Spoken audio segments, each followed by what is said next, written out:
तो हेलो दोस्तों, राम कथा का भाग 2 सुनते हैं।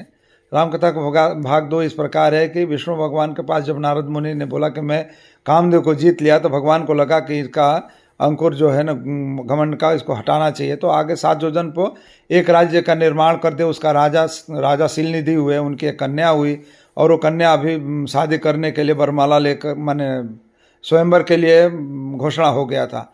और उधर से ये विचरण करते हुए जा रहे थे, तो राजा शिलनिधि ने उनको नारद मुनि समझ करके बुलाते हैं और बोलते हैं मेरे पुत्री का हाथ देखो। पुत्री का हाथ देखने पर इनको लगता है कि मैं तो अमरावती का राजा हो जाऊंगा, मेरे नीचे सारे वैभव काम करेंगे और जितनी चराचर शक्तियां हैं सब मेरे नीचे हो जाएगी। तो ऐसा उनके मन में मोह आ गया कि मैं ही क्यों ना शादी कर लूं।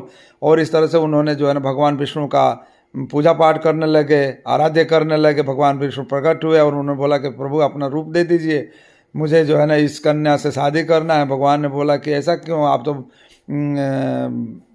इस संसार से मुक्त हो। बोला कि नहीं प्रभु, मेरे को दे दीजिए। भगवान को देखो, मैं ऐसा तो कुछ नहीं जानता, लेकिन मैं तुम्हारा वो काम कर देता हूँ जिसमें तुम्हारे भला हो। जाओ, जैसा भला होगा वैसा होगा आपके लिए, मैं कर देता हूँ। और फिर अंतर ध्यान हो गए और ये सोचे कि मेरे को तो हरि का रूप मिल गया।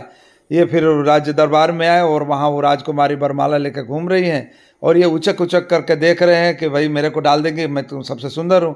और वहीं पर 2 जो है ना शंकर भगवान के गण थे, जो बार बार हंस रहे थे कि अपना रूप नहीं देखे, अपना रूप नहीं देखे वो। लेकिन उनके बातों का नारद मुनि ध्यान नहीं दे रहे थे। कुछ समय बाद जो है ना भगवान विष्णु अपना राजा के रूप में आए और उनको राजकुमारी ने वरमाला डाला और वो कन्या को लेकर चले गए। और नारद मुनि को बड़ा अचंभित हुआ कि यार मेरे से सुंदर तो कोई है नहीं, फिर भी ये आया और लेके चला गया। मेरे साथ कुछ लगता अन्याय हो गया। इतने में शंकर भगवान के गण ने बोला अपना रूप नहीं देखे, बंदर का रूप लेके घूम रहे हो, जाकर पानी में देखो। तो उन्होंने पानी में देखा तो बंदर का रूप था। फिर उन्होंने तुरंत ही जो है ना दोनों गणों को भी श्राप दिया कि जाओ तुम राक्षस हो जाओ।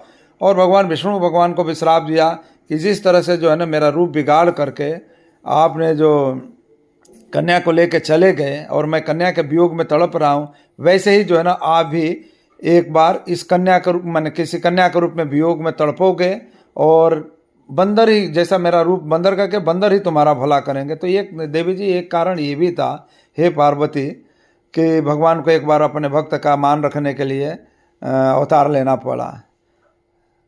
और इस तरह से जो है ना कथा समाप्त करता हूँ। अगर आप मेरी कथा अच्छा लगता हो और सुनने का दिल करता हो तो भी और सब्सक्राइब करना। मैं ज़रूर कथा को आगे बढ़ाता रहूँगा। धन्यवाद दोस्तों।